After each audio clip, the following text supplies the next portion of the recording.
Mosebenzi Zwane, the Mineral Resources Minister, failing to appear before the Portfolio Committee on Mineral Resources twice this week, calling in sick. Meanwhile, rating agency Moody's downgraded Eskom earlier today, citing the power utility's financial and liquidity woes and poor governance, and also singling out the Gupta family, saying that it's been hard for Eskom to find funding because of the governance issues and its ties to that family. All these stories, of course, are linking to the broader theme of state capture. It was debated in Parliament yesterday, called by some opposition members a monster that is ruining the country's reputation. For more on where we are on investigating, getting to the bottom of and dealing with state capture, we're joined by the Financial Mail Deputy Editor, Sikonathi Mantshantsha. Thank you for being with us, Sikonathi.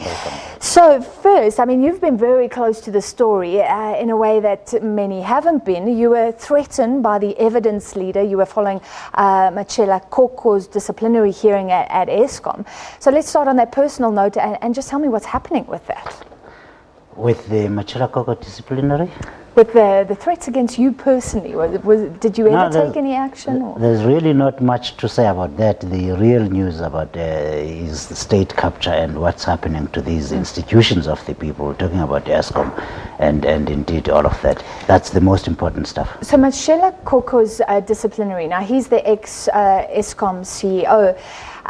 You have been very close to that. Just explain how it fits into the broader picture of state capture. So he became acting chief executive officer when Brian Molefe left earlier this year, and he acted until May 12th when he got suspended for the allegations about Impulse International and his daughter, the allegedly undeclared interest there. So tomorrow he's taking to the stand in his own defense at 9 o'clock. But and he's involved, of course, in a whole lot of the other allegations, including the Guptas. Indeed, he's the guy that paid 600 million rands to the Guptas for doing absolutely nothing and then lied about it on TV. And he played a key role in Eskom paying Trillion and Salim Essa, Trillion Capital, and McKinsey 1.6 billion rand, again for doing next to nothing. He's been suspended in connection with that as well.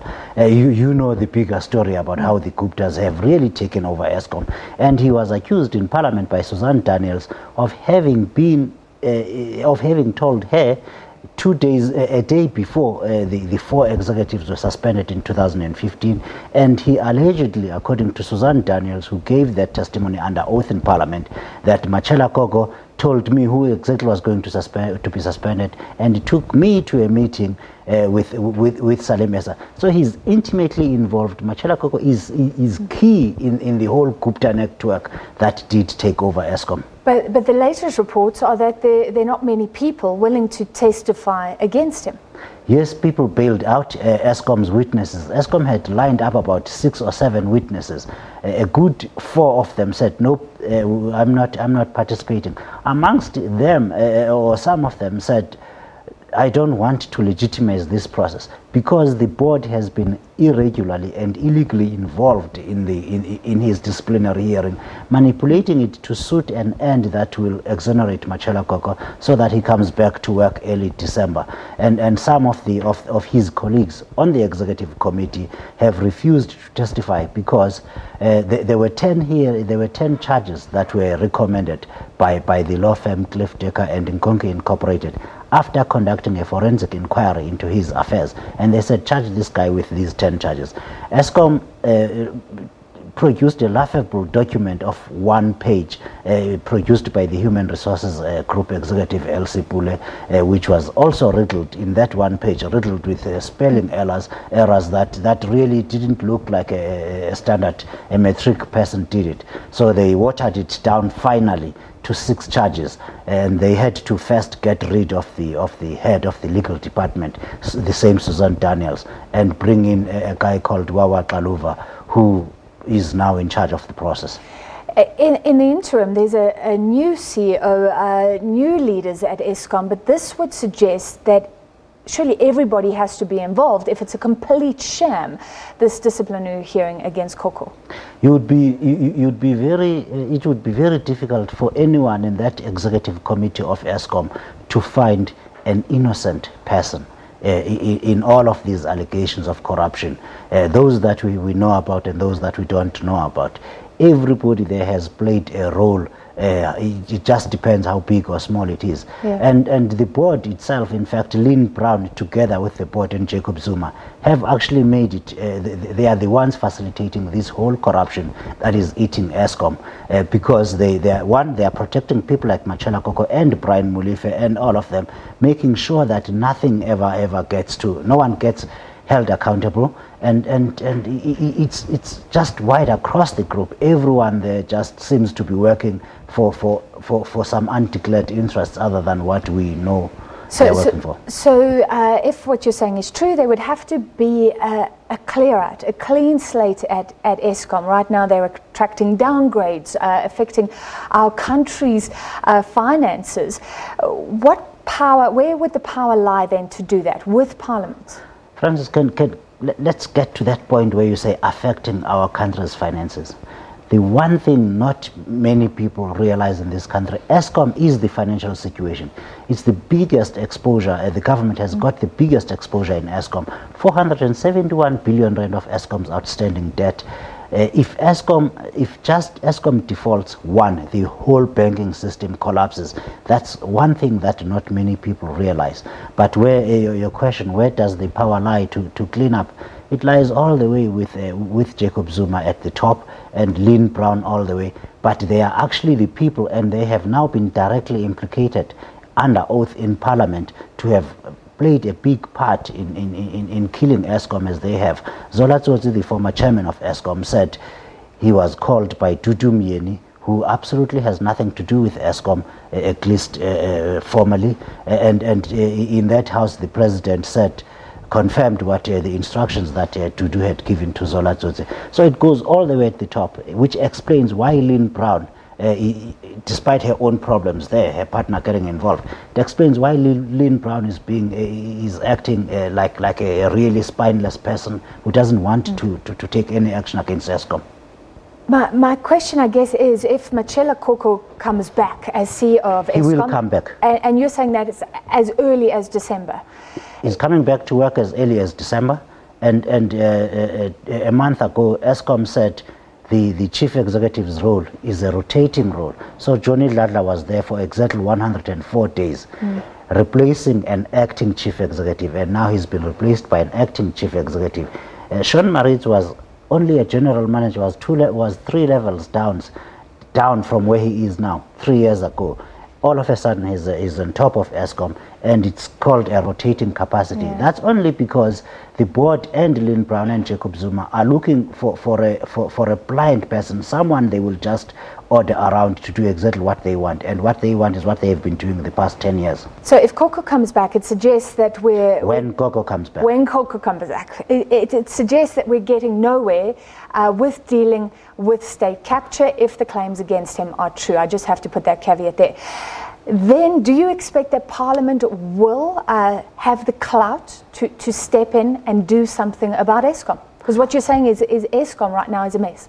The difference with in Parliament now, the process that the SABC went through with what Eskom is going through, the difference was that the Parliament itself selected the board for the SABC. At Eskom, that power resides solely with the Minister of Public Enterprises. Now, they would have to change the law. She is the shareholder representative, and she doesn't have to talk to anybody about who the board members will be, including the chief executive. That's her role. Parliament will then have to change the law in that regard and declare the minister herself first unfit for purpose, remove her, and Parliament then will have to ask the president to appoint a board, but the president is unfit and implicated in the corruption. This is such a good point, because I think people saw what happened and it led to change at the SABC. I can attest to that. But you're saying it's not going to be so easy to deal with other state-owned enterprises because of the laws, the legal structure. Absolutely. Look, I'm here now because of the SABC parliamentary process. Let's just get that out of the way. You wouldn't have invited me here had Parliament not intervened. It's not going to be that easy for Eskom, because Lynn Brown or any public enterprises minister, it's her sole responsibility to appoint the board of Eskom. until the law changes, until Parliament can find a way, and Parliament does change laws. But it's not just going to be, okay, let's change that law. Lynn Brown is not going to give up that luxury, just roll over and give it up. Jacob Zuma is not going to give up that power.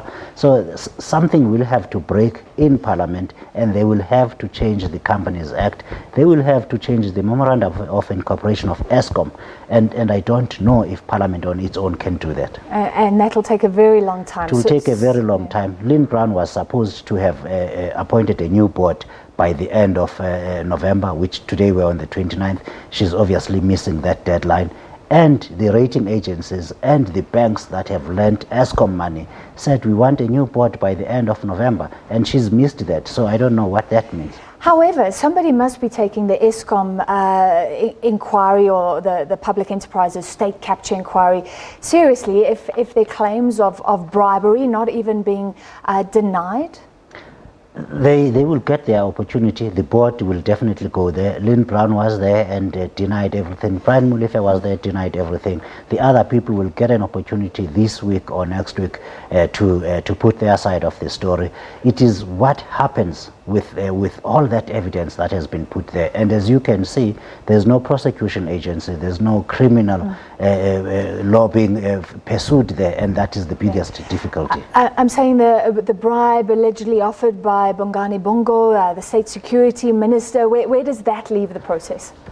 Well, that's a matter on its own, and it's been handed to the Speaker of Parliament, who inexplicably sent it to the President, who appointed the same Bongo in the first place. And Bongo was acting, if that indeed did happen, was acting, trying to protect the interests of the President. So go figure.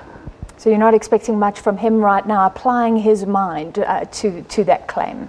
And how to deal with it. You think Jacob Zuma will punish corruption or even alleged corruption when it is in this instance alleged that he would have been the beneficiary? He is directly implicated in the corruption that is killing Eskom. There's no way he's going to act against the person who was trying to help him.